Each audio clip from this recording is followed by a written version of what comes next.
Kambal, sumakay sa truck ng gulay para mahabol ang kotse ng lalaking kamukha daw ng daddy nila na matagal nang wala. Sino kaya ito at paano kaya nangyari yon? Simulan natin ang kwento. Teka Jordan, saan ka pupunta? Sigaw nga ni Jaden. Daddy, anak niyo po kami. Paulit-ulit namang sigaw ni Jordan habang palapit sa lalaking kalalabas lamang sa isang malaking building. Hingal na hingal naman si Jaden nang makalapit kay Jordan. Napatingin siya sa lalaking kamukhang kamukha ng daddy nila na nasa picture. Napapatulala nga siya at hindi kaagad nakapagsalita. Kambal ba kayo? Anong ginagawa niyo rito? At bakit mo ako tinatawag na daddy?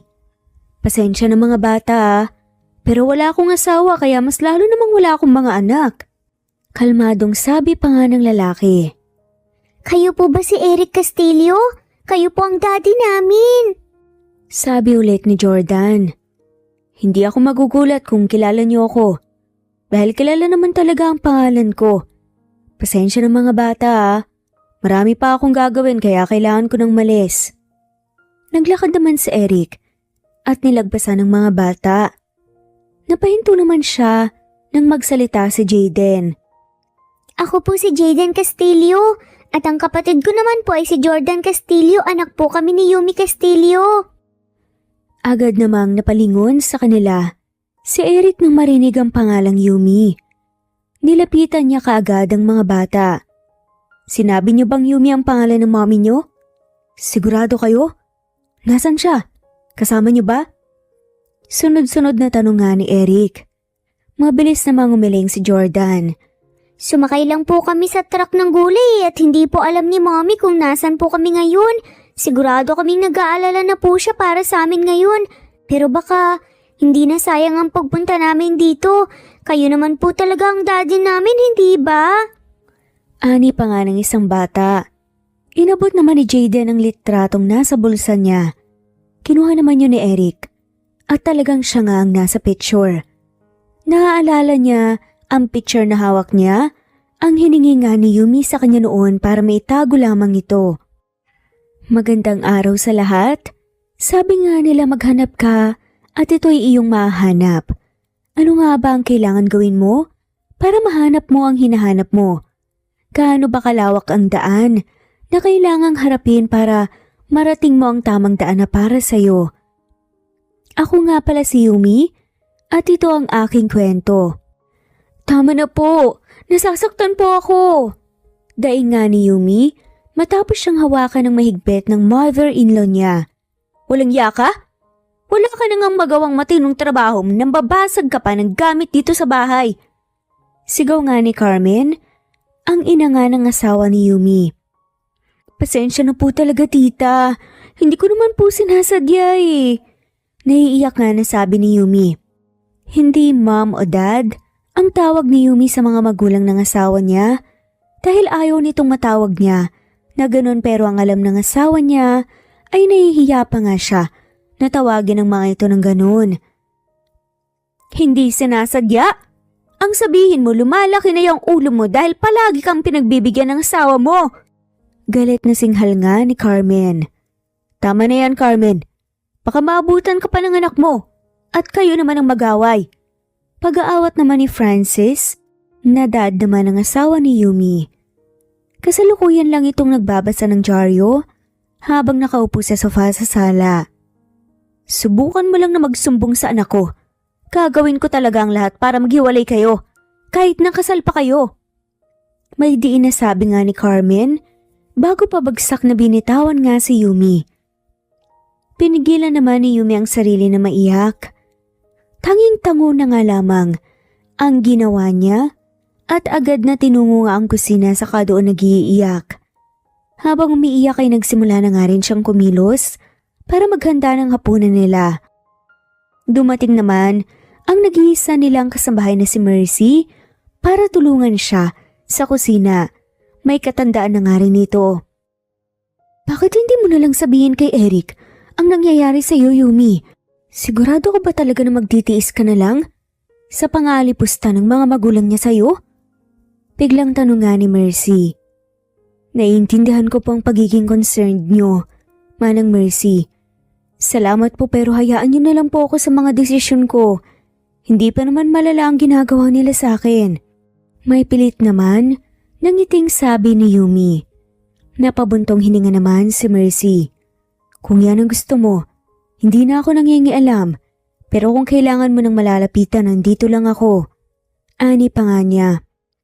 Tumango naman si Yumi at pinagpatuloy na rin ang ginagawa nila.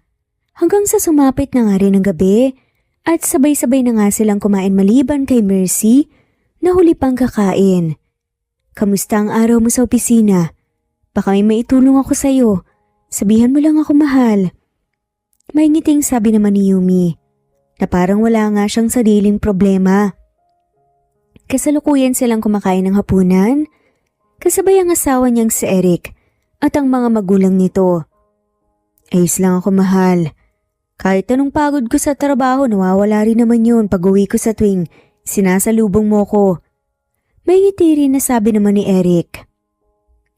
Kaya masyadong ni-spoil yung asawa mo dahil palagi mong pinagbibigyan. Hayaan mo rin kaya siyang magsipag. Biglang sabi naman ni Carmen. Hayaan mo na ma'am. Ganito lang ako magmahal, saka nagsisipag din naman si Yumi dito sa bahay. Mas mahirap pa nga yung ginagawa niya eh. Depensa naman ni Eric para sa kanyang asawa. Hay naku, wag ka nang dumepensa Eric. Tama naman ang sinasabi ng mom mo. Singit naman ng isa pa. Hinawakan ni Yumi ang kamay ni Eric para pigilan ito na dumepensa pa. Naiintindihan ko na sinasabi niyo yan para sa kabutihan namin pero hayaan niyo po kami sa buhay mag-asawa namin. Hindi ba't pupunta na kayo ng States sa susunod na linggo? Naiba naman ang pinag-uusapan nila at hindi na nga rin nagsalita pa si Yumi. Natapos ang hapunan at si Yumi na nga ang nagpresenta na maghugas ng pinagkainan nila. Umalis naman sina Eric at Francis sa kusina dahil may pag-uusapan pang ang dalawa tungkol sa kumpanya ng pamilya nila na pinapatakbo nga ni Eric.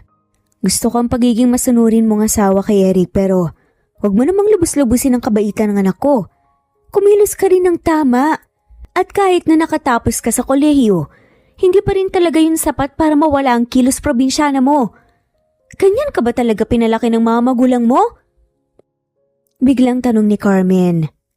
Napahinto naman si Yumi sa pagsasabon ng kutsara dahil sa narinig niya.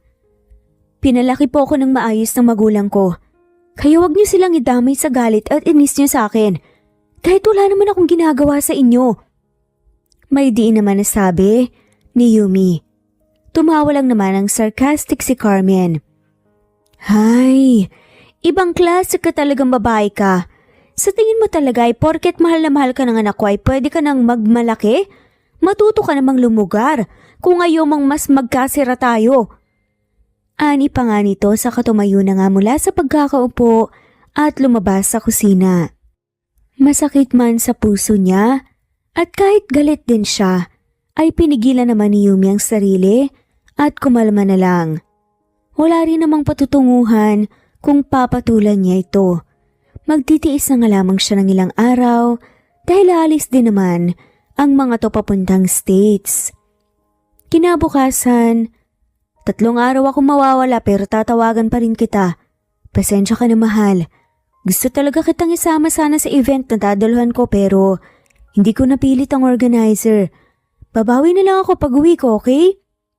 May ngiting sabi naman ni Eric. Ayos lang mahal. Hintayin kita. Tanging sabi naman ni Yumi at hinalikan nga sa labi ang asawa. Matapos makapagpaalam sa isa't isa, ay nagpaalam na nga rin si Eric sa mga magulang niya. Tutungo siya sa Cebu mula Maynila dahil may importanteng event siyang dadaluhan.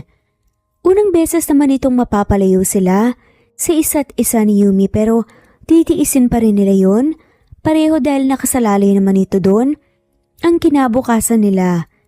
Nag-iipon kasi ng husto si Eric matapos ang kasal nila 6 months ago dahil gumagawa na rin sila ng paraan para magkaroon ng anak. Matapos makapagpaalam ay umalis na nga rin naman si Eric. Lumipas ang 3 araw at sabik naman si Yumi sa pagdating ng asawa niya. Hindi siya mapakali hanggang sa nakatanggap siya ng tawag sa hindi nakarehistrong numero sa cellphone niya. Hello? Bungad nga ni Yumi. Sinugot na niya ang tawag dahil baka importante to. Hello po? Kayo po ba si Mrs. Castillo? This is Mia from Cebu Pacific Airlines. Pasensya na po sa biglaang pagtawag pero gusto ko lang pong ipaalam ang eroplanong sinakyan po kanina ni Mr. Castillo. Kasalukuyang pinaghahanap. Bumagsak po ang eroplano nila at kasalukuyang iniimbestigahan. Patuloy po namin kayong kokontakin para sa ibang update. Nagulat naman si Yumi at hindi nakapagsalita. Hello ma'am, nandyan pa po ba kayo? Naririnig niyo po ba ako? Tanong nga ng nasa kabilang linya. Sabihin mo, magiging maayos naman ang kalagayan ng mga pasahero, di ba? Magiging maayos naman ang kalagayan ng asawa ko at makakauwi naman siya ng ligtas? Halos pabulong nga at medyo nanginginig nga na tanong ni Yumi. Pasensya na po ma'am, hindi rin po kasi sigurado pero i-update ka po namin kapag may balita na. Sa ngayon, kailangan po namin muna kayo na kumalma at magtiwala sa amin. Hindi na pinakinggan pa ni Yumi ang buong sinabi ng nasa kabilang linya at binaba na nga ang tawag. Agad niya namang tinawagan ng sekretarya ng asawa niya para hingin nga ang buong detalye ng pagbagsak ng eroplanong sinasakyan nito. Naghintay lamang siya hanggang sa makakuha din ng may information na siyang nagpaguho ng buong pagkatao niya. Eroplano, bumagsak bago nakalanding sa NAIA. Marami ang sugatang pasahero, ilan naman ang nawala ng malay. Marami ang na-injured at meron naman din ang kasalukuyang nawawala ang katawan. Pagbasa nga ni Yumi sa article na pinadala ng sekretary nga ni Eric sa cellphone niya. Napatakip na nga lamang siya ng bibig gamit ang kamay hanggang sa unti-unting tumula ang luha niya sa mata. Yumi, nasan si Eric? Ano itong nabalitaan namin na bumagsak daw ang eroplanong sinasakyan niya?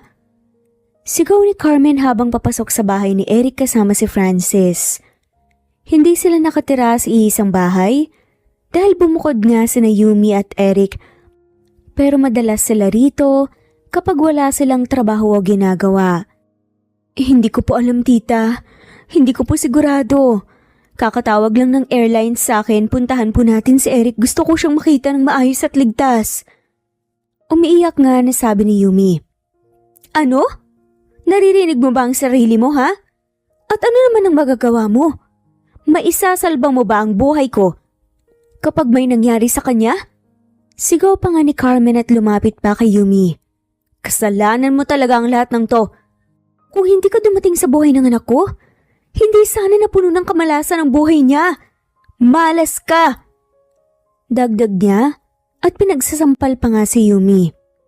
Naharang naman ni Yumi ang kamay niya sa mukha nito kaya hindi nga rin siya natamaan ng sampal sa mukha galing nga kay Carmen. Wala naman siyang magawa dahil naiintindihan naman niya ang nararamdaman ng isang ina. Napahinto naman si Carmen nang tumunog ang cellphone niya. Kinuha niya naman kaagad dito mula sa bulsa niya at sinagot ang tumatawag. Matapos ang ilang sandali napahawak nga siya sa dibdib. At munti ka nang mapaupo pero dahil nasalo naman siya ni Francis, hindi yun natuloy. Anong nangyari? Bakit parang gulat ka at hindi mapakali? Agad na tanong nga ni Francis. Puno naman ng kaba ang puso niya. Ang anak natin, Francis, wala na siya! Umiiyak nga na sambit ni Carmen at mabilis na tumayo para harapin si Yumi. Kasalanan mo to lahat. Umalis ka na.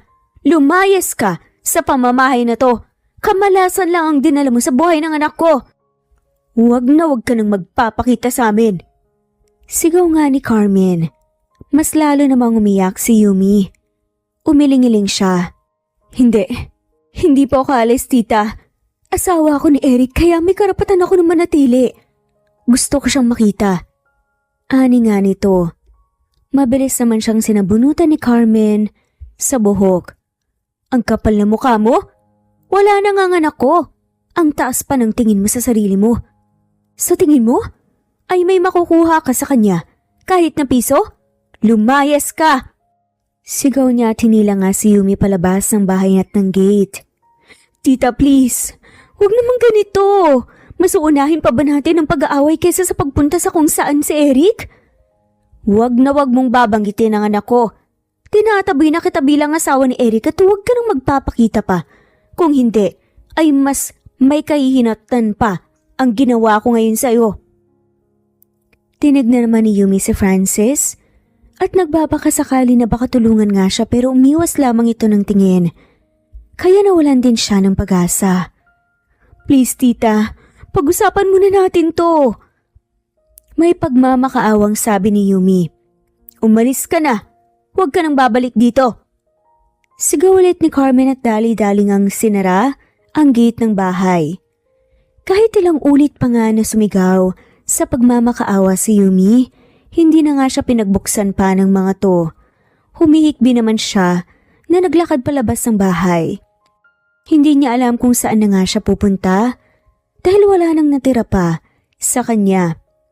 Gusto niyang puntahan o kaya hanapin si Eric pero hindi niya naman alam kung saan magsisimula. Naglakad-lakad lang siya habang pinapahira ng luha niya sa mga mata. Yumi! May humintong kotse sa gilid ni Yumi kaya napahinto rin siya at nang makita ang driver ng kotse bumuhos naman ang luha sa kanyang mga mata ulit. Lumabas naman ang driver ng kotse na si Jessa. Ang matalik na kaibigan ni Yumi. Agad naman siya nitong niyakap nang makalapit ito sa kanya. Jessa, wala na daw si Eric, totoo ba? Iniwanan niya ba talaga ako? Ayokong tanggapin yun. Pwede bang samahan mo ko kung nasan siya? Lumuluhang sabi nga ni Yumi at pilit pinapakalma ang sarili. Pinasakay naman muna ni Jessa ang kaibigan sa kotse na pagkatapos aluin. At hinayaan itong umiyak hanggang sa nahimasmasan na nga rin. Nag-usap naman sila at nabalitaan nga ni Jessa ang nangyari kay Eric. Hindi niya naman matutulungan ang kaibigan dahil baka mas magkagulo kapag pinilit nila na mahanap si Eric lalo na't alam ni Jessa ang pagiging ayaw ng mga magulang ni Eric kay Yumi. Pasensya ka na talaga Yumi ah. Baka may iba pang pwedeng paraan para matulungan kita. Puno ng sinseridad na sabi ni Jessa. Gusto kong umuwi na lang sa amin. Tanging sabi naman ni Yumi. Sa probinsya niyo? Sigurado ka ba? Tumango naman si Yumi at tinignan si Jessa. Gusto kong umuwi dahil wala rin naman akong magagawa eh. Ayokong labanan ng mga magulang ni Eric. At hindi rin naman nila siya pababayaan kaya gusto ko na lang na umuwi muna. Maluhaluhang sabi nga niya. Naiintindihan naman ni Jess ang kaibigan, kaya hindi na nga rin siya umangal pa at pinaandar na nga rin ng kotse. Gaano man kahaba ang biyahe, ay nagtiyaga pa rin si Jessa na ipagmaneho ang kaibigan niya bilang tulong na nga rin niya sa mga hindi magagandang nangyayari ngayon. Matapos ang ilang oras na biyahe, nakarating na nga rin sila sa wakas sa probinsya. Salamat Jessa. Pwede mo na akong iwan dito. Tatawag na lang ako kapag maayos na ako. Tawagan mo rin ako kapag nakauwi ka na. Maraming salamat sa paghatid. May pilit nga ng ngiting sabi ni Yumi sa kagad na lumabas ng kotse ni Jessa bago pa man ito nakapagsalita. Napabuntong hininga naman si Jessa habang nakatingin lamang sa papalayong si Yumi. Kahit na gusto nga niyang i-comfort o pasayahin ang kaibigan, hindi niya ito magagawa ngayon. Kailangan ni Yumi ng panahon at space, kaya yun munang ibibigay niya sa ngayon. Pinaandar na nga rin ni Jess ang kotse at umalis. Sinalubong naman ni Yumi ng mama niya sa bahay nila. Hindi na rin niya naikalma ang sarili at napaiyak sa bisig ng ina. Sinabi rin niya lahat-lahat dito ang nangyari. Patawarin mo ko anak. Kung sana ay pumayag ako na tumira sa inyo, baka hindi mangyayari to. Hindi ka sana naapi ng mga magulang ni Eric. Sabi pa nga ni Laura, ang mama nga ni Yumi.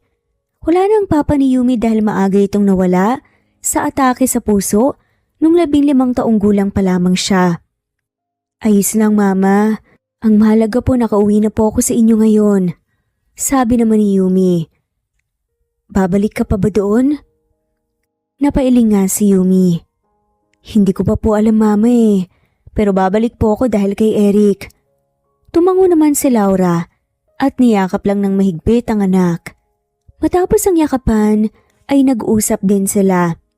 Inamin naman ni Yumi ang sekreto na ilang araw na nga niyang tinago at sasabihin sana niya kay Eric pag uwi nito bilang sorpresa na buntis siya.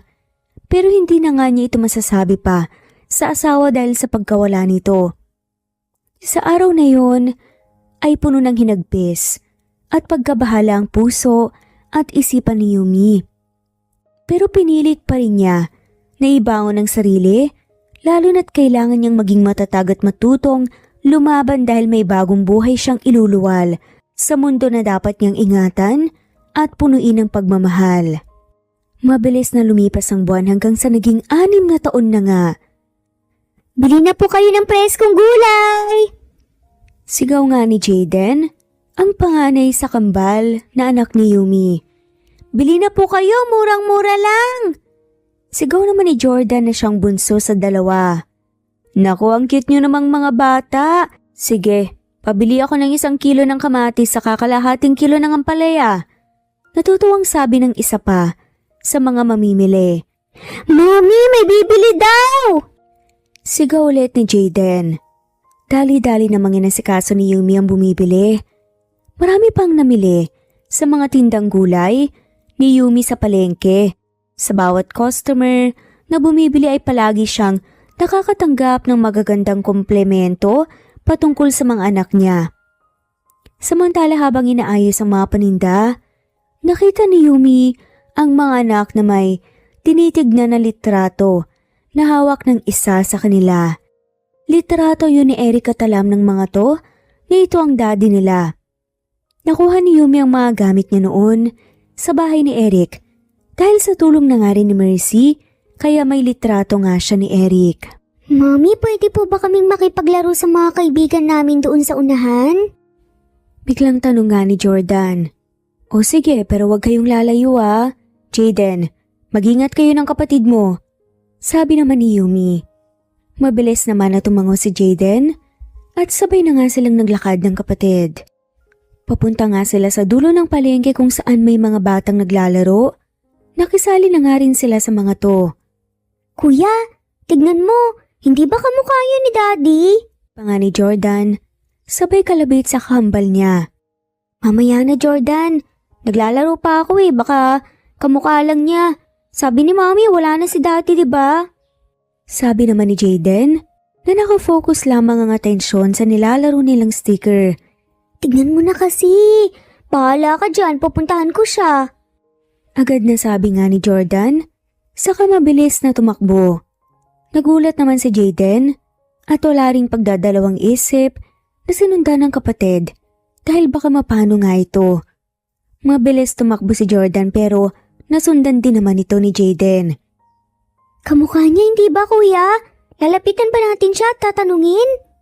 Tanong ni Jordan na huminto na nga sa kakatakbo at nakatingin lang sa isang lalaki na may kausap na iilang tao.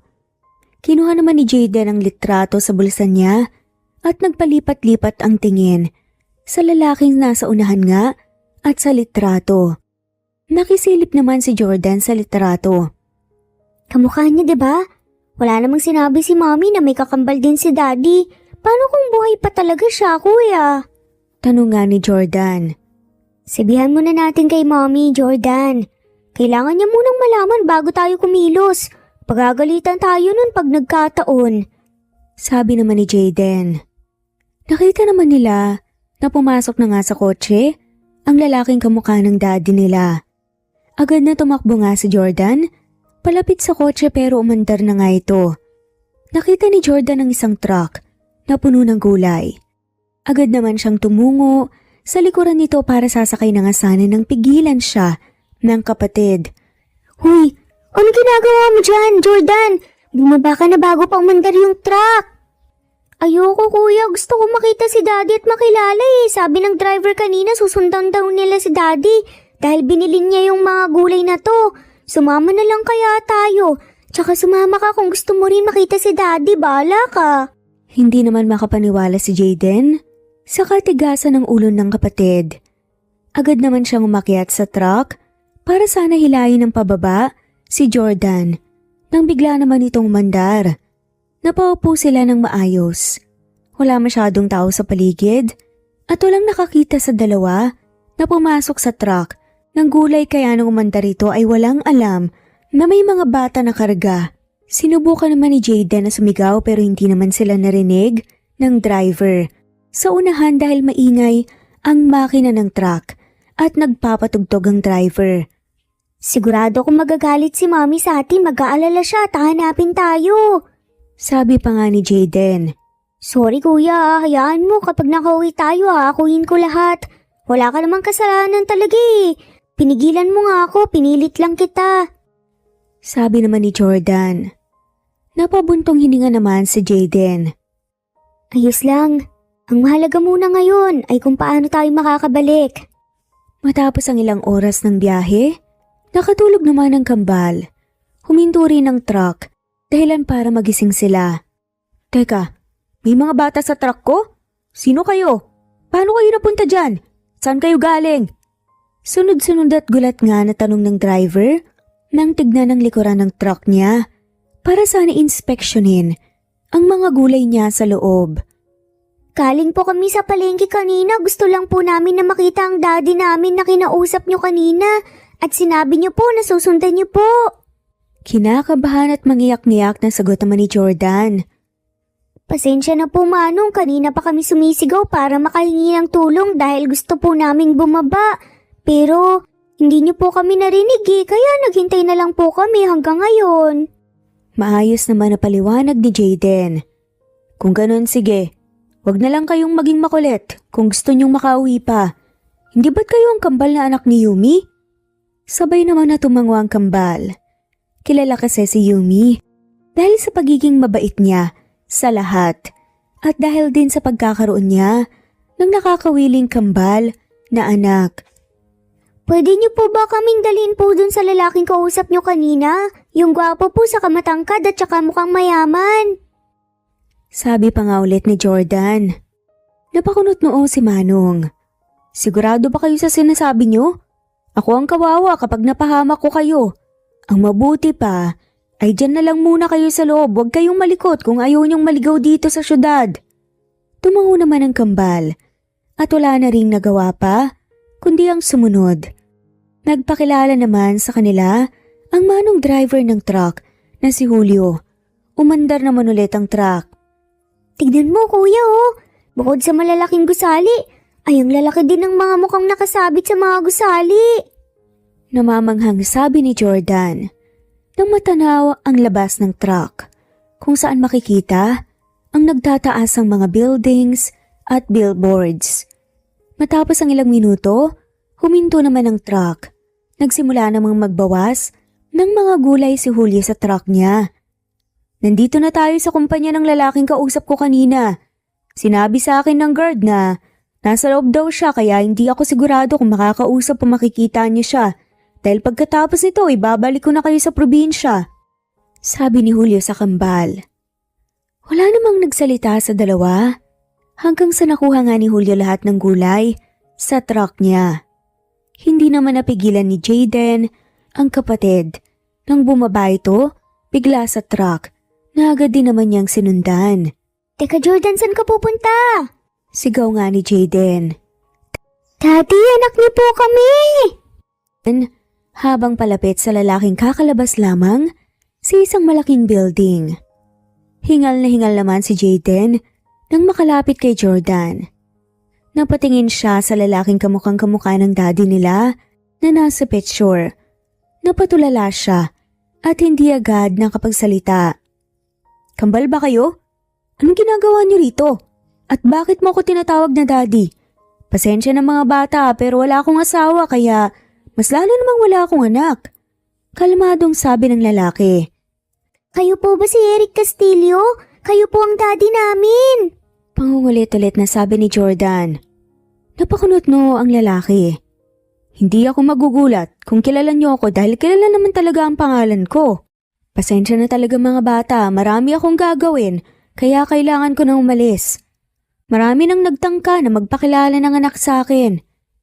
Naglakad naman si Eric at nilagbasan ng mga batang paslit. Napahinto naman siya nang magsalita si Jayden. Ako po si Jayden Castillo at ang kapatid ko naman po ay si Jordan Castillo. Anak po kami ni Yumi Castillo. Agad namang napalingon sa kanila si Eric nang marinig ang pangalang Yumi. Nilapitan niya kaagad ang mga bata. Sinabi niyo bang Yumi ang pangalan ng mommy niyo? Sigurado kayo? Nasaan siya? Kasama niyo ba siya? Sunod-sunod na tanong nga ni Eric na parang hindi pa nga mapakali. Mabilis namang umiling-iling si Jordan. Sumakay lang po kami sa truck ng gulay at hindi alam ni mommy kung nasan po kami. Sigurado kaming nag-aalala na siya sa amin ngayon pero baka hindi na sayang ang pagpunta namin dito. Kayo naman po talaga ang daddy namin, hindi ba? Ani pa nga niya. Inabot naman ni Jayden ang litratong nasa bulsa niya. Kinuha naman yun ni Eric. At talagang siya nga ang nasa picture. Naalala niya ang picture na hawak nga niya ang hiningi ni Yumi sa kanya noon para maitago lamang ito. Mga bata, halina kayo. Uuwi ko na kayo. Sigaw nga ni Julio at lumapit sa kambal. Ayokong umuwi, dito na muna ako kay daddy. Paghahangal nga ni Jordan, saka mabilis na nagtago sa likod ni Eric. Jordan, baka hanapin tayo ni mommy, kailangan na nating umuwi. Sabi naman ni Jayden. Pwede naman natin siyang papuntahin na lang dito, kuya. Sige na, ngayon lang natin nakita si daddy, kaya dito muna tayo. Paano kung mawala siya ulit? Pamimilit pa nga nito. Hay, Manong, pwede bang ibigay mo na lang sa mommy nila ang address na ibibigay ko tapos dito na muna sila. Huwag kayong magalala. Ako na ang bahala sa kanila. Kilala niyo naman po ang mommy nila, di ba? Kilala ako ni Yumi kaya kapag binanggit mo ang pangalan ko sa kanya, maiintindihan niya at hindi siya magagalit sa akin. Sabi pa nga ni Eric kay Julio. Sigurado ako naman na safe ang mga anak niya sa akin. Nagdadalawang isip man wala na nga ring nagawa pa si Julio. Ayaw na nga rin naman niyang magpatalo dahil natatakot siya kung ano ang mangyari lalo na't may impluwensyang tao si Eric. Nagpaalam na nga rin si Julio na alis na nga habang ang kambal naman ay medyo masaya lalo na si Jordan nang gayain sila ni Eric na umuwi muna sa bahay nito. Sa kabilang banda, hindi naman mapakali si Yumi sa paghahanap ng kambal niya. Halos nilibot na nga niya ang buong palengke at inabot na rin siya ng gabi. Hindi na nga siya nakapaghapunan dahil sa pag-aalala at pagkabalisa sa biglaang paglaho ng mga anak niya. Yumi, nandito ka pa? Gabing-gabi na pero naiintindihan kita. Hinahanap mo ba ang mga anak mo? Naku, nakita silang sumakay kanina sa truck ko. Hindi inaasahan na nadala ko sila sa syudad. Sumakay daw sila sa truck ko dahil sinundan ko kanina ang isang lalaki na sinasabi nilang daddy nila. Agad na sabi nga ni Julio nang makababa sa truck niya at makita si Yumi na nasa palengke pa rin kahit wala na nga masyadong tao. Po, sinong sinundan nila doon? Kasama niyo ba sila ngayon? Sobrang nag-alala po ako ng husto Manong Julio. Nasaan na po yung mga anak ko? Maluha-luha na tanong pa nga ni Yumi. Nasa daddy daw nila. Binigyan nga ako ng address pero naiwala ako. Pero Eric Castillo yung buong pangalan ng lalaking may hawak ngayon sa anak mo. Sabi nga niya, nakilala mo daw siya at maiintindihan mo lahat kapag sinabi ko sa iyo ang pangalan niya. Halos manigas naman si Yumi sa kinatatayuan niya. Biglang tumaas ang balahibo niya sa buong katawan nang sabihin niyo ni Julio. Eric Castillo? Buhay siya? Teka, sigurado po ba kayo Manong? Baka ibang Eric ang sinasabi niyo sigurado ba kayong siyang kilalang ama ng mga anak ko? Kamukha niya yung picture na dala-dala ng mga bata kaya sigurado ako. Bakit? Mali ba ang impormasyon na binigay niya? Hindi ko ba dapat iniwan ang mga bata? Kinakabahan pa nga na tanong ni Julio. Umiling-iling naman si Yumi. Nagpaalam na nga rin siya kay Julio na aalis na dahil pupuntahan niya ang mga anak niya sa syudad. Umuwi siya at sinabi sa mama niyang lahat-lahat. Suportado naman ito sa desisyon niya na lumuwas kaagad ng syudad. Kahit gabi na, walang sinayang na oras si Yumi dahil may bus pa naman na masasakyan papunta sa syudad. Yumi, masaya ako makita ka ulit. Pasok ka muna sa loob para mapag-usapan natin ang mga pangyayari. Natutuwang bungad pa nga ni Jessa. Nang mapagbuksan nga ng gate ng bahay niya ang kaibigang si Yumi. Pumasok naman sila sa sala ng bahay at umupo na magkatabi sa isang sofa. Kailangan kong mahanap ang anak ko, Jessa. Nasa kay Eric daw sila ngayon eh. Boy siya? Alam mo ba yun? Bakit hindi mo sinabi sa akin? Tanong ni Yumi. I'm sorry, Yumi. Kababalik ko lang sa States kahapon eh. Mabuti na nga lamang at nasaktuhan mo ko. 3 taon na ako sa States at wala rin akong ugnayan sa family business nila Eric kaya wala talaga akong balita eh. Gusto mo bang tulungan kitang mahanap ang address niya? Agad namang tumango si Yumi. Kinuha naman ni Jess ang cellphone niya at may tinawagan. Pinahanap niya ang address ni Eric sa taong pinagkakatiwalaan niya. Matapos magawa yun, ay pinatay na nga rin niya ang tawag at binalik ang atensyon kay Yumi. Magpahinga ka na muna dahil parang pagod ang mukha mo. Huwag kang mag-alala, tutulungan kita at babawiin natin ang mga inaanak ko. Kung totoo man na buhay si Eric, magiging masaya ka ba ron? Hindi naman kaagad nakapagsalita si Yumi. Hindi ako sigurado sa magiging reaksyon ko, Jessa. Ang mas importante sa akin ngayon ang makita ko ang mga anak ko. Hindi ako makakapagpahinga hanggang sa hindi ko sila makita. Naiintindihan naman ni Jessa. Ang kaibigan kaya naman pinakain niya muna ito at binigyan ng damit para makapagpalit. Sabay naman nilang hinintay ang address ni Eric na pinautos nga ni Jessa. Yumi, panatilihin mo ng kalmadong emosyon mo para kahit papaano. Hindi matrauma ang mga bata. Alam kong naguguluhan ka dahil buhay si Eric. Pero mapag-uusapan niyo naman yun ng maayos. Huwag mo rin sanang pagalitan kagad ang mga bata. Sabi nga ni Jessa sa kaibigan. Kasalukuyan silang nasa harap ng isang malaking bahay. Kakalabas lamang nilang dalawa sa kotse. Hindi naman nakalain ni Yumi na sa dating bahay pa rin nakatira si Eric. Yung dating bahay kung saan sila magkasamang tumira. Huwag kang mag-alala, Jessa. Kilala mo ko. Kaya kong maging kalmado hanggat sa kaya ko pero may limitasyon din yun.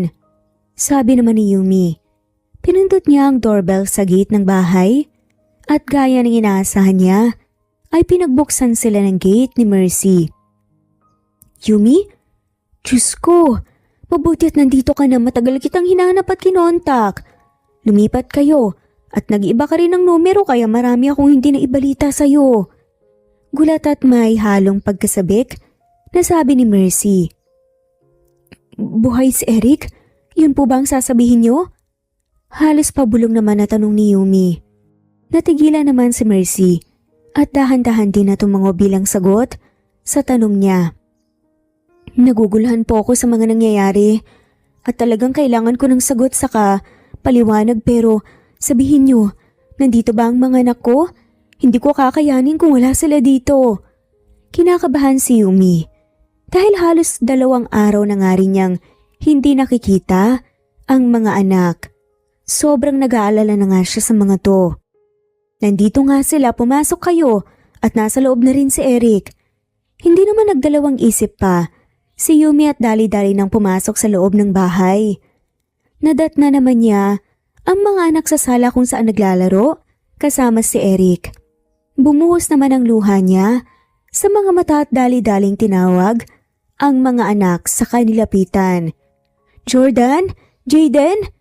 Napalingon naman ang kambal sa kanya at agad lumapit ang mga to sa kanya para yakapin siya ng mahigpit.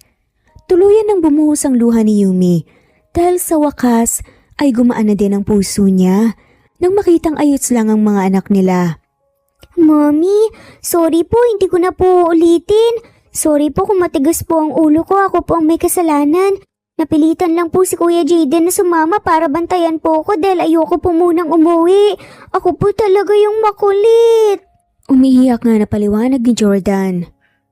May kasalanan din po ako, Mommy. Hindi ko napigilan si Jordan. Sorry po. Sabi nga naman ni Jaden na umiiyak pa rin. Kumawala naman si Yumi sa yakap ng mga anak at pinahiran niya naman ng luha sa mga mata. Mali ang ginawa niyo. Pinag-alala niyo ako ng sobra. Kahit kailan, hindi ko kayo tinuruan na lumayo sa akin ng ganun. Pwede niyo naman akong kausapin muna. Kalmado niyang sabi. Naiintindihan naman ni Yumi kung bakit yun nagawa ng mga anak niya. Dahil siguro nangungulila na nga talaga ito sa pagmamahal ng isang ama. Ang importante ay ayos lang kayo at nahanap ko na kayo. Huwag niyo nang ulitin yun, ha? Dagdag pa nga niya. Sabay naman na tumango nga ang kambal at nagsorry ulit. Sabay yakap nga sa kanya. Hinimas naman ni Yumi ang likuran ng mga anak hanggang sa napunta naman ang tingin niya kay Eric. Mga bata, pwede niyo ba akong samahan muna sa kusina kasama si Manang? Hayaan na nga muna natin makakapag-usap ang mommy at daddy niyo. Pagaya naman ni Jessa. Hindi naman umangal pa ang mga bata at sumunod na rin. Naiwan naman si Yumi at Eric sa sala na parehong nakatingin sa isa't isa na puno ng pagtataka ang mga muka. Hindi nila alam kung saan sila mag-uumpisa. Eric, buhay ka nga? Naluluha na sambit ni Yumi. Kumunot ang noon ni Eric. Buhay na buhay. Bakit? Akala mo ba patay na ako? Tanong nga niya. Tuluyan namang napaiyak si Yumi at mabilis na nilapitan nga si Eric sa kaniyakap ng mahigpit. Nagsimula naman siyang humikbi. Ramdam niya, si Eric nga talaga ang kaharap niya at hindi nagbago ang amoy. Kahit na niyakap nga niya, ang asawa ay hindi naman siya nito niyakap pabalik, kaya umiwalay na nga rin si Yumi at pinahira ng luha niya. Hindi ba't bumagsak ang eroplanong sinakyan mo noon pa uwi? Tinawagan ako ng airlines at hindi ko alam ang gagawin ko noon.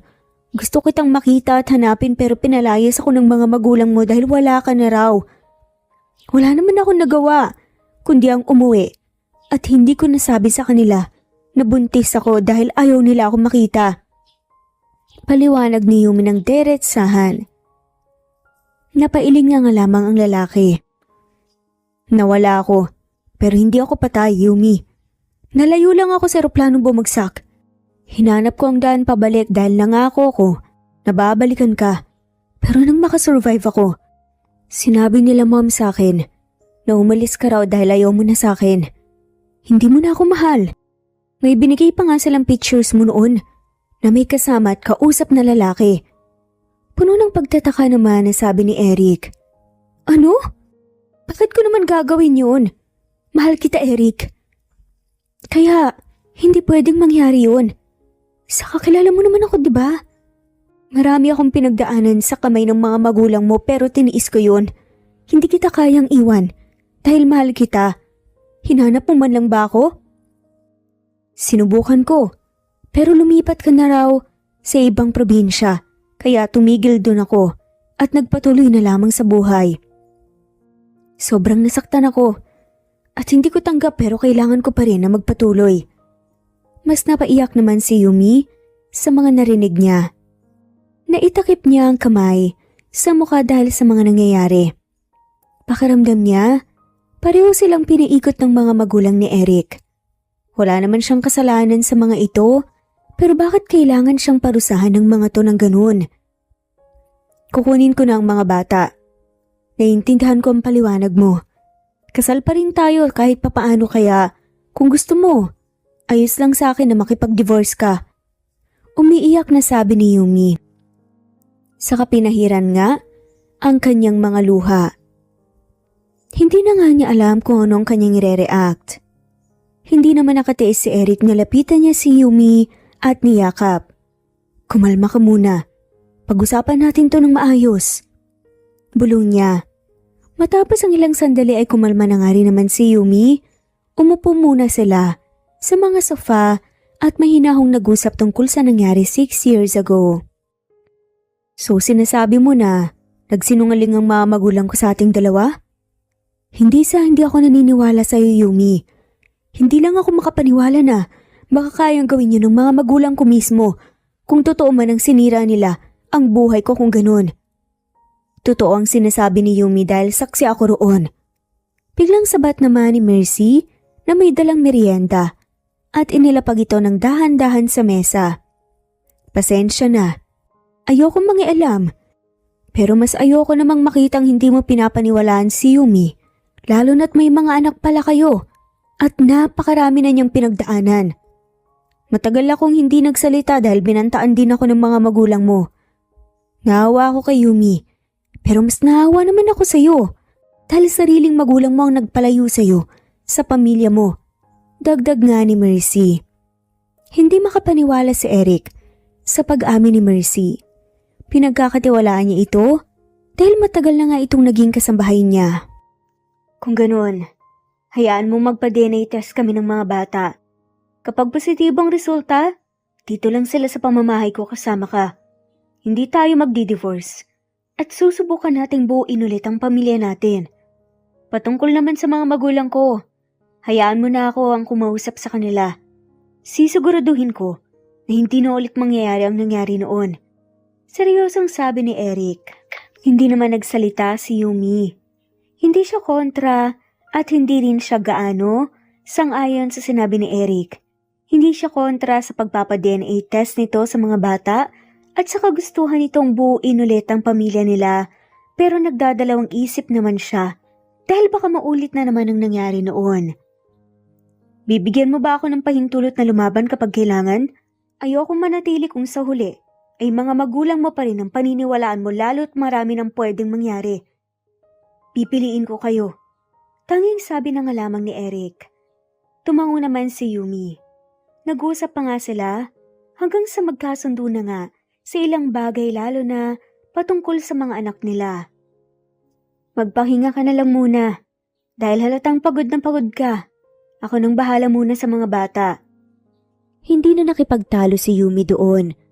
Kinausap niya rin muna saglit si Jessa hanggang sa nagpaalam na rin ito na umalis para makapagpahinga siya. Hindi rin naman siya kinulit ng mga anak dahil hinayaan muna siya ng mga ito na makapagpahinga. Lumipas ang mga araw at naging maayos naman ang pananatili ni Yumi kasama ang mga anak sa bahay ni Eric. Lumabas din ang resulta ng ginawang DNA test ni Eric at ng mga bata at positibo nga ito. Masaya si Eric at gaya ng pinangako niya, pagsisikapan niya na buuin ang pamilya nila ni Yumi at ibalik ang tiwala nila sa isa't isa. Eric, nandito ka ba? Kausapin mo ko. Sigaw ng isang babae nang makapasok nga sa bahay ni Eric. Nasa sala naman si Yumi, nagbabasa ng libro kasama ang mga anak na naglalaro sa may sofa. Agad naman siyang napatayo. Pasensya na, pero wala dito si Eric eh. Nasa opisina na pa siguro. Anong kailangan mo at paano ka nakapasok dito? Nakalak ang gate sa labas ah. Pagtatakang sabi ni Yumi kaya naman napunta na nga sa kanya ang tingin ng babae. At sino ka? Anong ginagawa mo dito? Singhal ng masungit na babae na patingin sa mga bata. At bakit may bata dito? Magkaano-ano kayo ni Eric? Sumagot ka! Dagdag pa nga nito at lumapit kay Yumi. Nagdalawang isip naman na sumagot si Yumi dahil hindi niya alam kung ano ba ang dapat niyang sabihin. Ma'am Natasha? Nandito po pala kayo. Pasensya na po pero pinagbawalan muna kayo ni Eric na pumasok dito. Natatarantang sabi pa ni Mercy. At bakit? Wala na ba akong karapatan bumisita sa bahay ng fiancé ko? Diniinan pa talaga niya ang pagkabigkas ng fiancé, kaya naman nagulat nga si Yumi. Fiancé? Fiancé ka ni Eric? Oo. Bakit? May problema ka ba dun? Sino ka ba? Kanina pa kita tinatanong ah. Wala ka bang respeto? Nagdadalawang isip man, ay sinagot pa rin ni Yumi ang tanong nito. Ako si Yumi, ang asawa ni Eric. Sila naman ang mga anak namin. Palaban na saad niya. Nalaki naman ang mga mata ni Natasha at hindi makapaniwala sa narinig niya. Pakiramdam niya ay biglang uminit ang buong katawan niya at kumulo ang dugo. Asawa? Hindi ba't hiwalay na kayo? Iniwan mo siya dahil hindi mo na siya mahal. At ang kapal naman ng mukha mo na magpakita dito at may dala ka pa talagang mga bata. Anong pinaplano mo, ha? Makikipagbalikan ka sa fiancé ko? Kahit na may anak kayo? Hindi yun mangyayari. Ikakasal na kami. Kayo na lang ni Eric ang mag-usap dahil hindi ko rin naman alam na may fiancé ka pala. Kung ikakasal man kayo, hindi ako ahadlang, kaya sana wag kang manggulo dito, lalo na sa harapan ng mga anak ko. Kalmado namang sabi ni Yumi. Pero palaban. Aba, ang lakas ng loob mo na pagsabihan ako. Hindi ba isa ka lang naman probinsyana? Kaya pala ayaw sa'yo nila tita at tito dahil wala kang galang. Hindi ka marunong lumugar. Tumayo naman ang kambal at mabilis na nagtago sa likuran ni Yumi dahil medyo natakot nga ang mga to sa kakasigaw ni Natasha. Tinatakot mo ang mga bata. Hindi mo naman kailangan sumigaw eh. Ma'am Natasha, sa kwarto na lang po kayo ni Eric maghintay. Tinawagan ko na siya at papunta na siya rito. Nangako kayo sa kanya na hindi na kayo mag-aaway basta kaya sana naman. Tuparin niyo po yun. Hayaan niyo muna magpaliwanag si Eric bago niyo awayin si Yumi. May galang na sabi naman ni Mercy. Inayos naman ni Natasha ang sarili niya sa huminga ng malalim. Don't worry. Hindi ko sasayangin ang effort ko sa mga walang kwentang bagay. Dito ako maghihintay sa sala. Sila ang palayasin mo. Kasi may mas karapatan ako dito. May diin niyang sabi sa kaumupo sa sala. Hindi naman umangal pa si Yumi dahil ayaw nga niya ng gulo. Dinala na nga lamang niya ang mga anak sa second floor ng bahay kung saan may playroom at doon hinayaang maglaro ang mga to. Wala rin naman siyang natanggap na reklamo o tanong mula sa mga bata pero hindi pa rin siya mapakali sa nangyari. Kailan nagkaroon ng fiancé si Eric? Ikakasal na ba talaga to? Mahal niya ba ang babaeng yun? Marami ang tanong sa isip ni Yumi na tanging si Eric lamang ang makakasagot. Ayaw niya ng gulo. Noon pa man pero kaya na nga niyang lumaban lalo na tungkol sa kapakanan nga niya at sa mga anak niya. Sa tingin mo ba ayos lang sa akin tong setup niyo? Kasama mo sa bahay mo ang ex-wife mo. Ang malala pa ay may mga anak kayo at hindi pa kayo divorce. Kinagawa kong lahat para magustuhan at mahalin mo, Eric. Hindi pa ba yun sapat? Naiiyak nga na sabi ni Natasha. Nanatili namang tahimik si Yumi habang nakaupo sa sofa. Kaharap naman niya sina Natasha at Eric. Ayaw niyang makisali o maisali nga pero pinilit siya ni Eric para maliwanagan nga silang tatlo. Natasha, I'm sorry. Kailangan kong panagutan si Yumi. May mga anak kami. Sobrang gulo ng isip ko dahil sa mga natuklasan ko kaya pwede bang wag mo na munang dagdagan pa? Kung talagang mahal mo ko, hahayaan mo akong magdesisyon para sa ikakasaya ko. Sabi pa nga ni Eric. Hayaan na maging masaya? Pero sa iba at hindi sa akin? Mukha ba akong tanga, Eric? Kaya kong magtiis.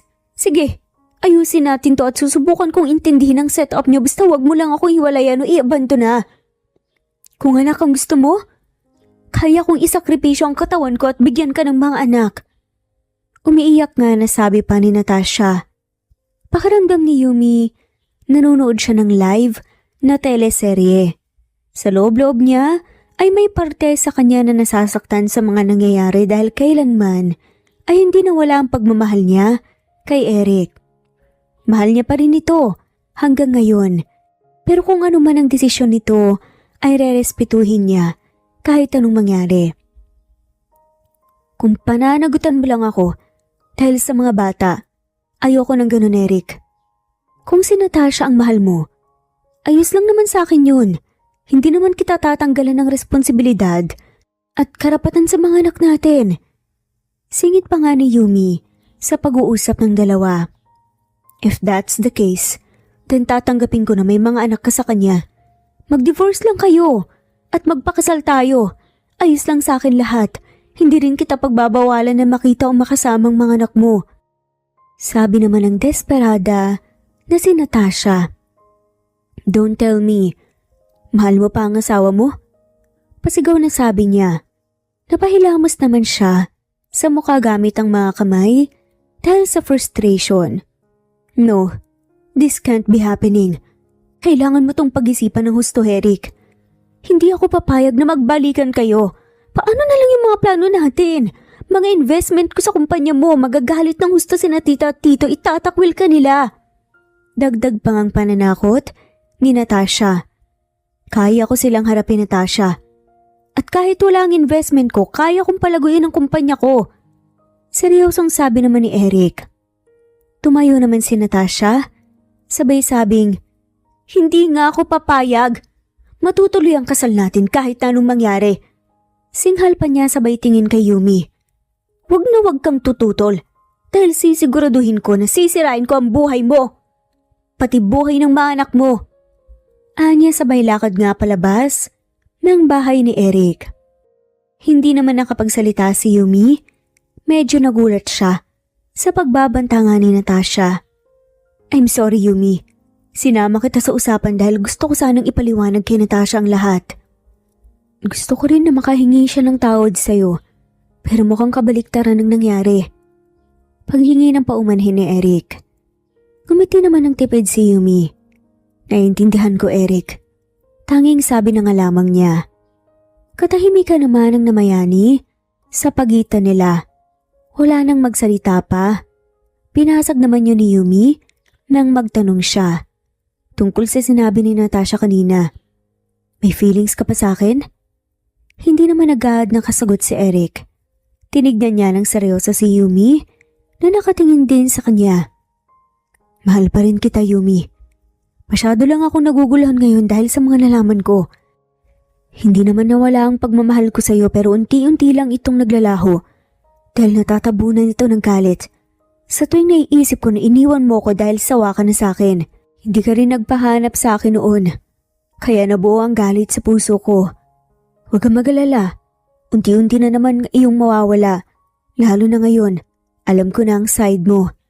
Sana magtiwala ka sa akin. Naipagpatuloy ko ang napagplanuhan natin. Nabuuin ang pamilya natin. Kaya ko nang lumaban pero kaya mo bang labanan kahit sarili mong magulang para sa amin ng mga anak mo? Hindi magiging madali. Pero ilang beses ko na silang pinili.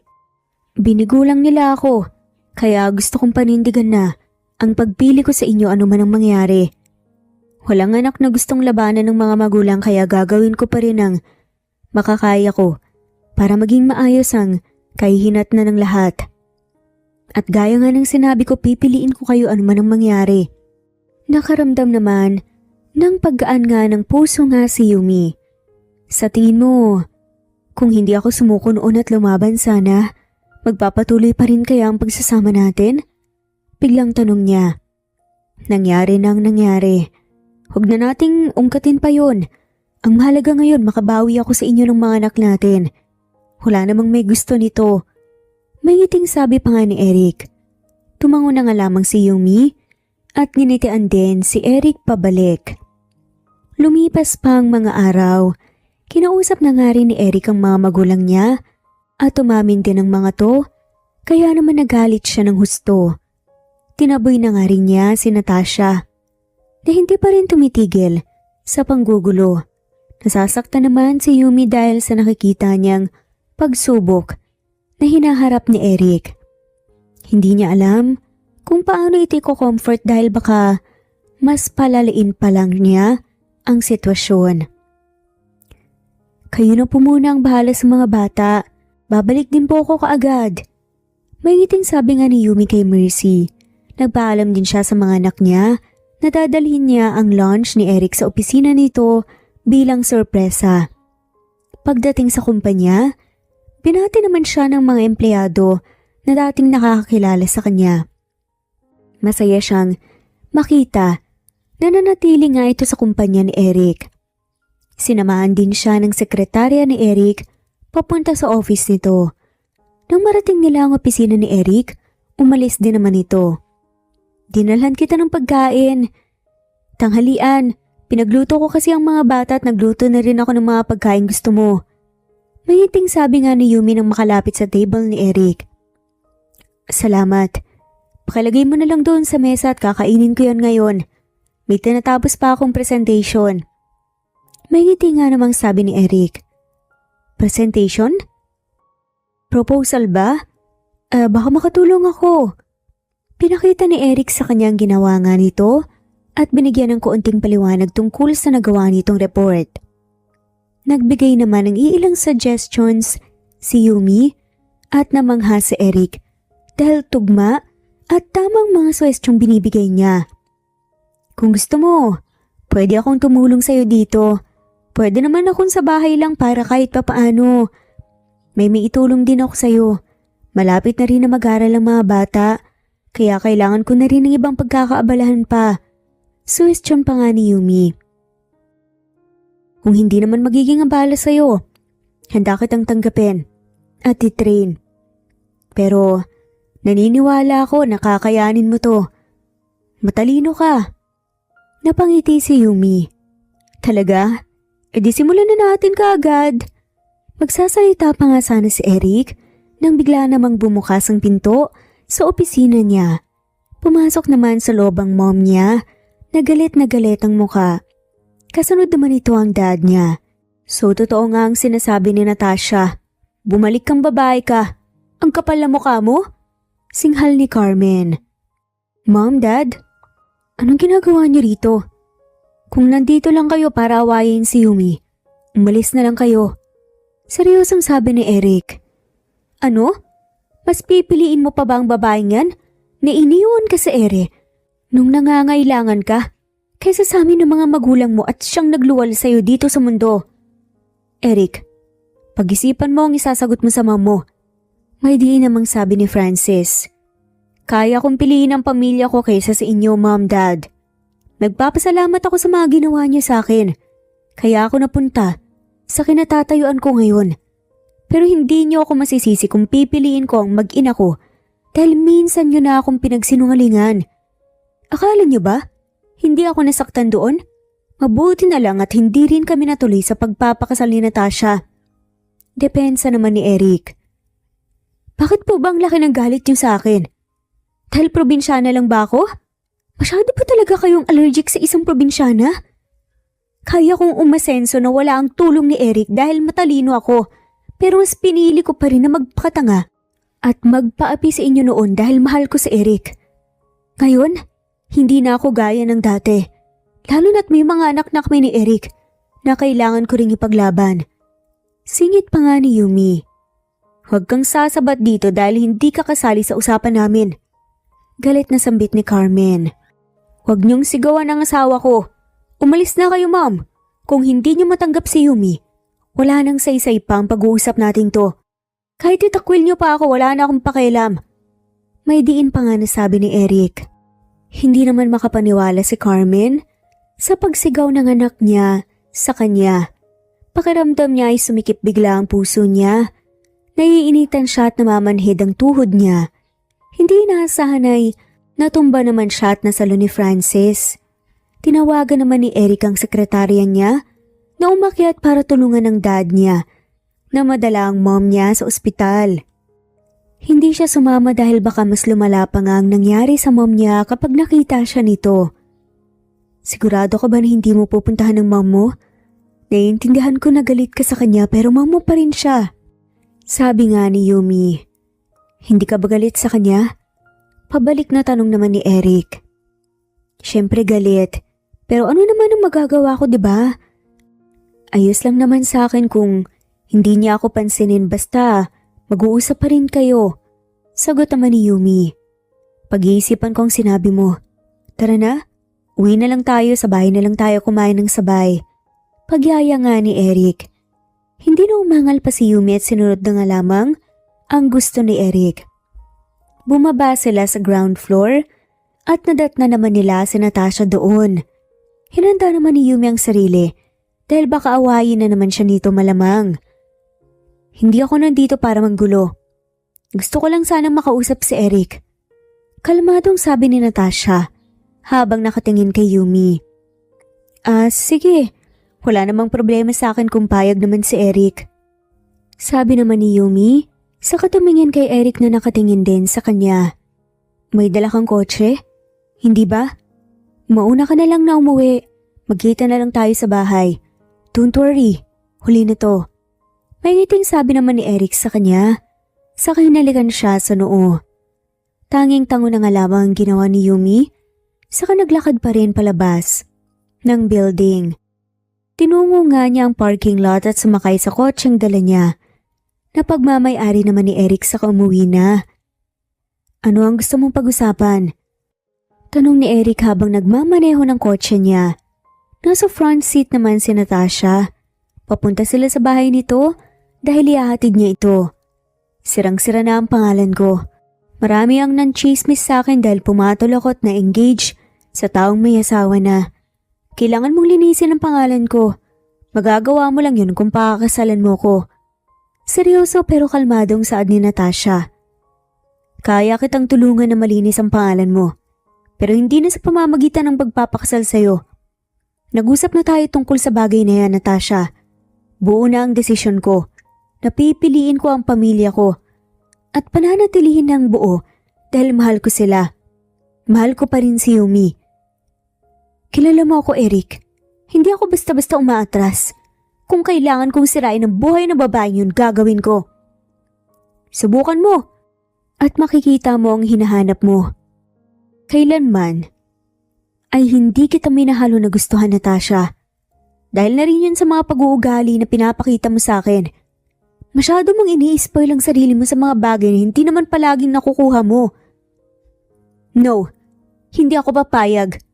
Kung hindi rin naman mapapasakin ka, gagawin ko ang lahat para hindi ka maging masaya. Sigaw pa nga ni Natasha, saka inagaw nga kay Eric ang manibela sa pagpapatakbo ng kotse. Ano ba, Natasha? Tumigil ka na, mababangga tayo! Pag-aawat naman ni Eric at pilit na inilayo si Natasha sa kanya. Pero bago pa man iyon nangyari, ay malakas nang nahila paliko ni Natasha ang manubela at malakas silang bumangga sa isang malaking puno. Dahil sa malakas na pagkabangga ay nabasag ang harapan ng kotse at tumama naman ang ulo ni Eric sa manubela ng kotse. Si Natasha naman at tumama ang ulo sa bintana ng kotse. Malakas ang impact ng pagkakabangga kaya pareho silang nawalan ng malay.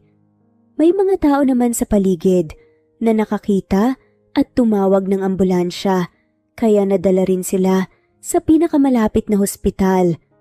Stable na ang vitals ng pasyente pero I'm sorry to say nakasalukuyang comatose si Mr. Castillo.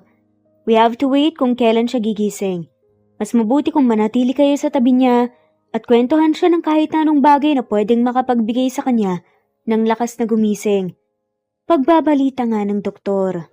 Napatakip naman si Yumi ng bibig gamit ang kamay at nagsimulang umiyak sa balita ng doktor. Halos liparin na niya ang pagpunta niya sa hospital nang tawagan siya ng nurse, Rito, na naaksidente si Eric kasama si Natasha. Siya lang mag-isa at hindi na sinama ang mga anak na walang kamalay-malay sa nangyari sa daddy nila. I'm sorry, Mrs. Castillo. Yung kasama niya na dinala dito, gising na rin pero kailangan pang i-monitor. Dagdag ng doktor. Hindi ko kilala yung kasama niya at wala akong pakialam sa kanya. Pwede ko na po bang makita ang asawa ko? Medyo nabigla naman ang doktor pero tumango rin ito at pinaturo nga sa isang nurse kung saan ang kwarto ni Eric. Eric? Tawag nga ni Yumi nang makalapit nga sa hinihigaan ni Eric. Hinawakan niya naman ang kamay nito. Gumising ka na please. Hindi ko alam kung anong gagawin ngayon. Hindi pa nga tayo nakakabawi sa mga taong lumipas na hindi tayo magkasama. Kailangan ka namin ng mga anak mo. Hindi ko nga nasasabi sa iyo na mahal pa rin kita. Madamdaming saad pa nga ni Yumi. Nanatili naman si Yumi sa tabi ni Eric. Nagpasya siya na wag na nga muna sabihin sa mga anak ang nangyari kay Eric. Ang sinabi lang niya ay nasa bakasyon nito. Kailangan po na may mag-asikaso sa kumpanya at bilin na nga rin ni Sir Eric na kapag may nangyari O kaya hindi siya present, pwede niyong asikasuhin ng kumpanya. Tuturuan ko naman po kayo sa mga gagawin. Pinagkakatiwalaan kayo ni Sir Eric dahil alam niyang kaya niyo to.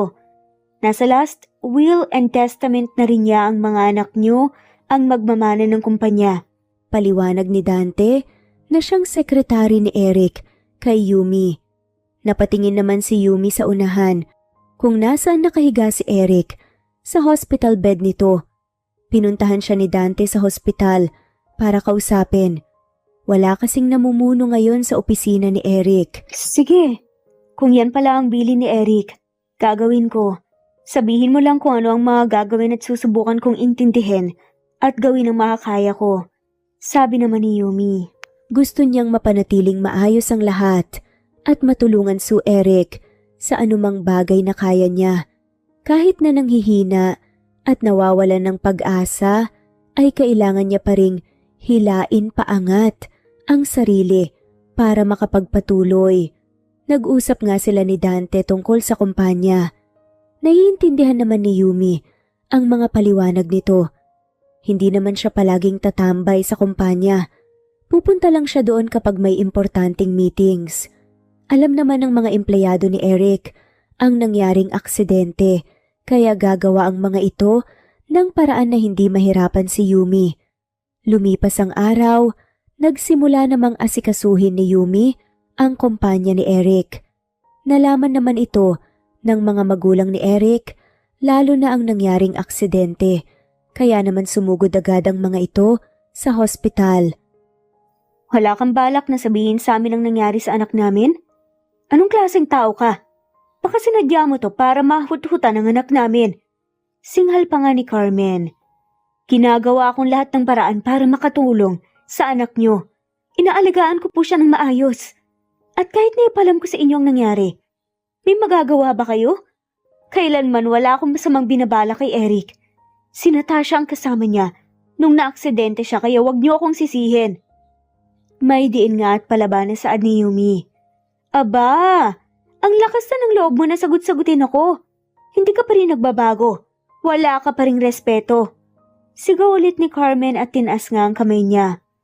Bago pa nga dumampi, ang palad niya sa pisngi ni Yumi ay nahawakan naman na ni Yumi ang kamay niya. Nagtiis ako sa pang-aapi at pananakit niyo sa akin noon dahil akala ko ay yun ang tama at mabuting gawin, pero napupuno din ng tao at nagbabago.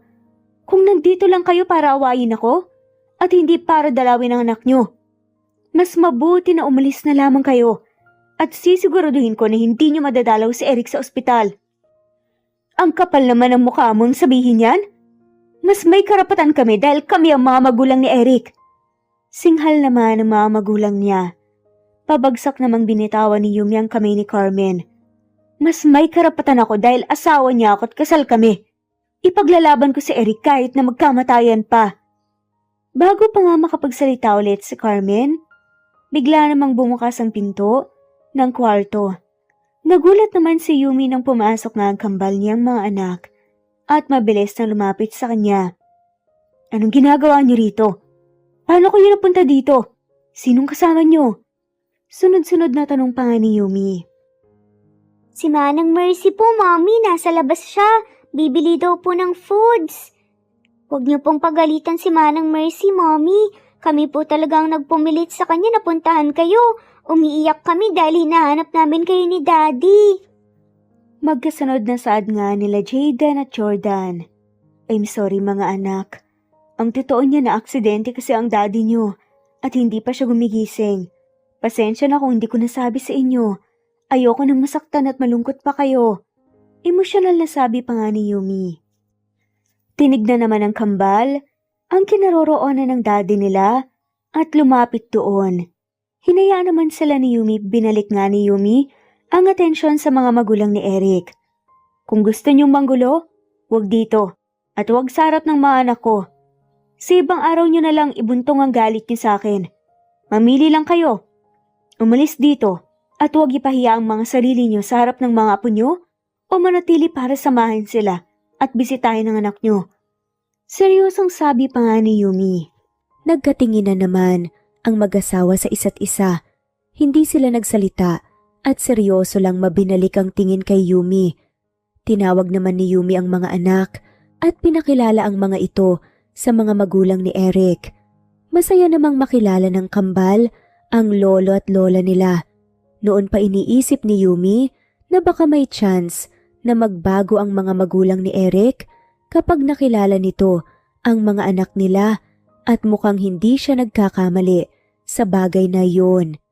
Mahihirapan siyang atawarin ng mga ito sa ginawa nito sa kanya pero hindi naman iyon rason para ipagkait nga ang mga anak niya sa mga ito. Pinaliwanag naman ni Yumi ng maayos sa mga anak ang sitwasyon ni Eric. Ramdam niya ang lungkot ng mga ito pero ginagawa niya rin lahat para pagaanin ang loob ng mga ito. Sa amin muna ang mga bata. Hahayaan ka namin na bantayan si Eric kasama si Mercy. Sabi nga ni Carmen. Kayo po ang bahala, pinagkakatiwalaan ko naman po kayo ng mga anak ko. Tawagan niyo na lang po si Manang Mercy kapag nagka-problema kayo sa kanila. May galang naman na sabi ni Yumi. Hindi naman sumagot si Carmen. Masaya namang makita ni Yumi na nakakasundo ng mga anak niya, sina Carmen at Francis.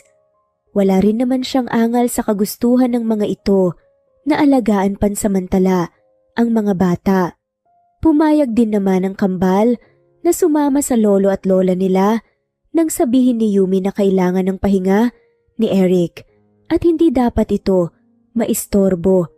Kahit na gustuhin man ni Yumi na manatili ang mga anak nila ay hindi niya naman ito pwedeng hayaan dahil baka mas malungkot lang ang mga ito kapag lumipas ang araw na hindi pa rin gumigising si Eric. And that's all of my presentations. If you have any questions or recommendations, pwede niyong sabihin para ma-include ko sa project na to. Sabi nga ni Yumi matapos i-present, ang proyekto na matagal na ngang pinaghandaan ni Eric, pero tinapos niya. Nasa meeting room sila ng kumpanya ni Eric.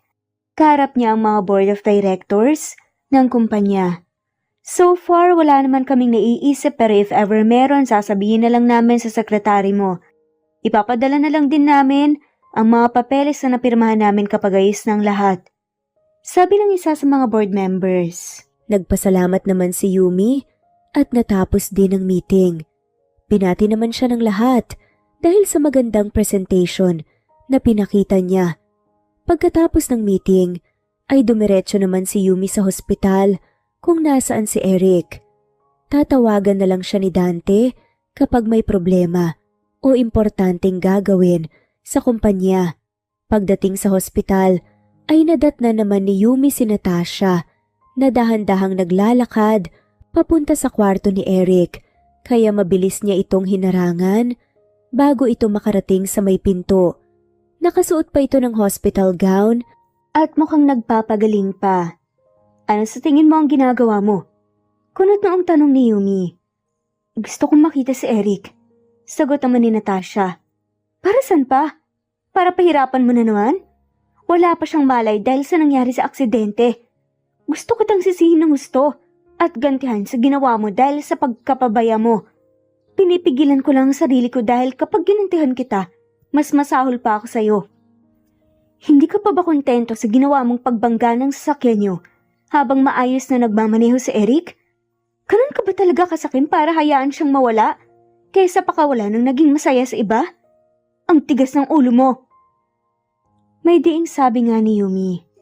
Unti-unti namang tumulo ang luha sa mga mata ni Natasha. Alam kong naging makasarili ako. Inaamin kong kasalanan ko talaga. Kung bakit kami na aksidente. Iniisip ko na mas mabuti nang mawala kami pareho sa mundo kaysa makita ko siyang masaya kasama ka. Mahal na mahal ko si Eric at ngayon ko lang napagtanto na maling-mali ako. Hinintay ko pa na may mangyaring hindi maganda bago ako natauhan. Naluluhang saad nga ng babae. Hindi naman agad nagsalita si Yumi. Kahit ilang balde pa ang luhang iiyak mo, hindi na kita hahayaan pa na makita si Eric. Umalis ka na bago pa tayo magkagulo, Natasha. Kahit saglit lang, hayaan mo akong makita siya, Yumi. Namimilit pa nga si Natasha. Tumawa ng mahina at sarcastic si Yumi. So ako pa ngayon ang dadamot? Asawa niya ako kaya may karapatan akong harangan siya. Kung gusto mo siyang makita, hintayin mo nang magising siya. Kung gusto ka niyang makita, lalapitan ka niya pero kung ako sa'yo, wag na huwag ka nang umasa. Galit naman na tinignan ni Natasha si Yumi. Wala na rin siyang nagawa pa nang tumalikod si Yumi at pumasok nga sa loob ng kwarto ni Eric. Naiwan siyang mag-isa sa labas sa puno ng pagsisisi habang umiiyak. I'm sorry, Eric. Tanging bulong niya at pinahiran nga ang luha sa mata bago nagdesisyong bumalik sa kwarto niya. Mabilis na lumipas ang mga araw hanggang sa naging isang buwan. Tumating din naman ang araw na pinakihihintay ng lahat. Ang paggising ni Eric. Walang kalagyan, ang saya sa puso nilang lahat nang nagising na nga rin ito sa wakas. Daddy, namiss ka po namin. Magpagaling pa po kayo para po makasama na namin kayo na mamasyal kasama rin po si Mommy. Nagiyakan ng kambal, sasaya dahil nagising na nga rin sa wakas ang daddy nila. Hindi rin naman naiwasan ni Yumi ang maging emosyonal sa nakikita niya. Tama na yan, mamaya na ulit baka mabinat ang daddy niyo. Pagawat naman ni Yumi sa mga anak. Sumunod din naman ang mga to at dumating naman ang mga magulang ni Eric na kinumusta siya. Salamat naman. At sa wakas gising ka na rin anak. Patawarin mo sana ako sa mga kamaliang nagawa ko. Patawarin mo sana kami ng daddy mo. At sana kaya mo pa kaming bigyan ng pagkakataon na itamang mga mali namin at magsimula ulit. Naiiyak na sabi ni Carmen. Pasensya ka na anak. Ngayon ay naiintindihan na namin ang lahat. Tanggap namin kahit mas piliin mo pa ang mag-iina mo kesa sa amin. Sabi naman ni Francis. Tinignan naman ni Eric si Yumi. Ayos lang. Nagkausap na kami ng mga magulang mo at sinusubukan na naming magkasundo ngayon. Sabi naman ni Yumi. Dahan-dahan namang tumango si Eric. Saka binalik ang tingin sa mga magulang niya. Maayos ng pakiramdam ko. Tinatanggap ko rin ang paghingi niyo ng tawad basta. Huwag niyo lang uulitin yon at sana panindigan niyo ang mga sinabi niyo na magbabago at magiging mabuti na ang pamilya ko. Ani pa nga ng lalaki. Ngumiti naman sina Carmen at Francis sa kasabay na tumango. Nagpatuloy ang pag-uusap nila saglit hanggang sa nagpaalam din ang mga ito na uuwi na kasama ang mga bata. Nakakatulog na naman ang kambal kahit hindi si Yumi ang nagpapatulog sa kanila kaya hindi nagkakaproblema si Yumi sa mga ito. Masyado ba ako matagal na nagising? Binigyan ba kita ng sakit sa ulo? Pasensya na kung pinag-alala ko kayo Sabi nga ni Eric, sila na lang dalawa ni Yumi ang nasa loob ng kwarto. Hayaan mo na yun. Nagawan ko naman ang paraan lahat ng nakapagpatuloy ako habang hinihintay ang paggising mo. Kaya dati, naniniwala ako na matatagpuan mo ulit ang daan pabalik sa amin ng mga anak mo. Kaya hindi ako kailanman nawala ng pag-asa na maghintay. May ngiting sabi naman ni Yumi, saka hinawakan ng kamay ni Eric. Salamat dahil hinintay mo ko. Hindi na ulit ako mawawala pa, Yumi. Mananatili na ako sa inyo. Magkakasama na tayo palagi. Tumango-tango naman si Yumi. Pinagpahinga na rin niya si Eric at hindi umalis sa tabi nito. Lumipas ang mga araw at unti-unti namang bumuti ang kalagayan ni Eric hanggang sa tuluyan na rin siyang gumaling at na-discharge sa hospital. Nalaman din nila na naunang na-discharge si Natasha sa hospital pero ayaw na ni Eric na makita pa siya. Nabalitaan naman ni Yumi na tumungo na raw ito sa France para doon na manirahan at wala na ring investment ang pamilya nito sa kumpanya ni Eric. Hindi na po ba kayo maghihiwalay ni Daddy, Mommy? Palagi na po ba tayong magkakasama? Tanong nga ni Jordan habang inaayos nga ni Yumi ang kumot niya. Hindi na naman kayo maghihiwalay, hindi po ba, Mommy? Baka kasi sumakay na naman sa truck ng gulay si Jordan para hanapin ulit si Daddy. Natatawang sabi naman ni Jaden na nasa kabilang kama naman. Iisa lang ang kwarto ng kambal. Malaki ang espasyo ng loob at may 2 kama. Takot pa kasi ang mga to na matulog mag-isa sa kwarto kaya nasa iisang kwarto lamang sila. Huwag kayong maglala dahil hindi na mangyayari yun. Singit naman ni Eric sa pag-uusap ng mag-ina niya. Humagikik naman ang kambal at parehong natuwa nga sa sagot ng daddy nila. Matulog na kayo. Bukas na ulit ang kwentuhan. Good night mga anak. May ngiting sabi nga ni Yumi at hinilikan sa noong mga anak. Ganun din naman ang ginawa ni Eric. Good night, Mommy! Good night, Daddy! Sabay na sabi naman ng kambal. Pinatay na rin ni Yumi ang ilaw sa kwarto ng mga bata at sabay na sila ni Eric na lumabas sa kwarto. Tinungo naman nila ang kwarto ni Richard na pinapagitnaan ng isang bakanteng kwarto. Nagtatabi na sila matulog dahil bukod sa mag-asawa naman sila, ay komportable din naman sila na makatabi ang isa't isa. Ang laki na ng mga bata. Papasok na sila ngayong pasukan. Magiging tahimik na naman tong bahay. Magbibinata na rin sila. Baka pwedeng sundan na natin sila? Mapangakit na sabi nga ni Eric. Nang makahiga sila ni Yumi, sa kama nila matapos mapatay, ang ilaw ng kwarto pero maliwanag pa rin dahil sa lampshade na nasa magkabilang side nila. Alam mo ba, madaling magbuntis at manganak? Ang dali lang sabihin at ang sarap gawin pero mahirap dalhin at ilabas. Sabi naman ni Yumi, alagaan naman kita ng mabuti Saka hindi ko naranasan na malagaan ka habang buntis. Hindi ko rin naranasan na humawak ng sanggol na anak ko at palakihin sila. Panoorin ang unang hakbang nila, pakinggan ang unang salita at marami pa. Natawa naman si Yumi sa pinagsasabi ni Eric, kaya hinarap niya ito ng seryoso. Sigurado ka ba? Madali naman akong kausap pero... Hindi na natapos ni Yumi ang sasabihin nang bigla nga siyang halikan ni Eric sa labi. Hindi na nakapalag pa si Yumi nang gumalaw na ang labi ni Eric at naglakbay na ang mga kamay nito sa katawan niya. Tuluyan na rin nilang hinubad pareho ang mga saplot nila sa katawan. Maba naman ang halik ni Eric, dahilan para mapasinghap si Yumi. Dahil sa kiliting hatid nga nito. Eric, bulong nga ni Yumi. Muli naman siyang hinalikan ni Eric sa labi. Kahit na nakabukas nga ang aircon sa kwarto, init na init pa rin sila pareho dahil sa pagdidikit ng mga katawan nila. Matapos ang ilang sandali, ay naramdaman naman ni Yumi ang pagbaon ng kahabaan nga ni Eric sa kanya. Hindi niya napigilang makapaglabas nga ng kung anong sensasyon hanggang sa nagsimula na ngang gawin nga ni Eric ang climax. Matapos ang ilang sandali sabay na nga rin nilang narating ang sukdulan. Nasundan pa nga ng ilang beses ang ginagawa nila hanggang sa pareho nga silang napahiga sa pagod habang hinihingal. Good night, mahal. Bulong nga ni Eric at hinalikan sa noo si Yumi. Nakaramdam naman ang pag-init nga ng pisngi si Yumi. Good night din, mahal. Sabi niya naman at pinikit ang mga mata. Kinabukasan nagising si Yumi dahil sa ingay na narinig niya. Dahan-dahan niya na nga namang minulat ang mga mata. Happy birthday, Mommy! Sabay na bati nga ng kambal habang may hawak na cake. Happy birthday, mahal. Flowers for you. May ngiti namang sabi ni Eric, saka hinalikan siya sa pisngi. Medyo nagulat naman si Yumi at napatingin sa sarili niya. Nakahinga naman siya ng maluwag nang makitang nakasuot siya ng damit. Ang naalala niya kasi ay nakatulog na nga siya. Nahubot-hubad.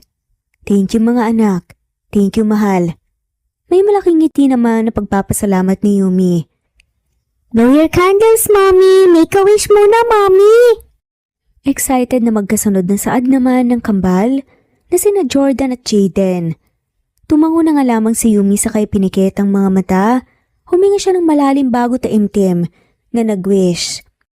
Sana palagi lang tayong masaya, magkakasama at nagmamahalan. Pulong niya sa kahinipan nga ang kandila na nakapatong sa cake. Hinalikan naman ng kambal si Yumi sa pisngi at muling binate. Masayang-masaya naman ang puso ni Yumi. Walang kalagyan ng saya na nararamdaman niya. Masayang-masaya na nga siya sa kabila ng mga nangyaring hindi maganda sa buhay niya. Naging worth it pa rin ang napagdaanan niyang pagsubok. Bumaba na tayo. Handa na ang agahan at handa na rin ang surprise namin para sa birthday mo. May ngiting sabi naman ni Eric. Excited naman na umalis ang kambal sa kwarto, dala-dala pa rin ang cake, kaya nagtaka naman si Yumi. Magbihis ka na, hintayin ka namin sa baba. Bulong ni Eric saka nga siya'y nalikan sa lapit umalis. Nagtataka man, naligo na nga rin si Yumi at mabilis na nagbihis. Pagbaba niya ang sorpresa naman ay nakita niya maraming dekorasyon sa paligid at may mga iilan ding silang bisita. Kasama na nga roon ang kaibigan niyang si Jessa at syempre ang mama niya. Present din ang mga magulang ni Eric na nakikita niyang kinakausap naman ng maayos ang mama niya. Isang party pala ang hinanda ng magama niya sa kanya kaya naman mas natuwa siya. At nung araw na yun din, muling nag-propose sa kanya si Eric dahil gusto nga daw niyang pakasalan si Yumi sa ikalawang pagkakataon. Dahil ito na nga ang second chance ng buhay mag-asawa nila. Wala na nga mahihiling pa si Yumi at sobrang saya niya. At ginawa na nga nila ang kasalan makalipas lamang ilang buwan. Sa uli nagpatuloy ang buhay ni Yumi at Eric. Natutunan nila na magpatawad, tumanggap at magpatuloy sa buhay. Sa kabila ng mga pagsubok na pinagdaanan nila, nahanap pa rin nila ang daan patungo sa isa't isa. Naligaw man ang landas nila ngayon, muli pa rin silang nagtagpo dahil nagsikap silang hanapin ang isa't isa sa tulong ng kambal nilang mga anak na siyang nag-uugnay sa kanila para mahanap ang tamang daan na tatahakin. At dito na nga po nagtatapos ang kwentong pagmamahalan ni Eric at Yumi. Maraming salamat po sa lahat ng mawalang sawang sumusubaybay at shout out po sa inyo.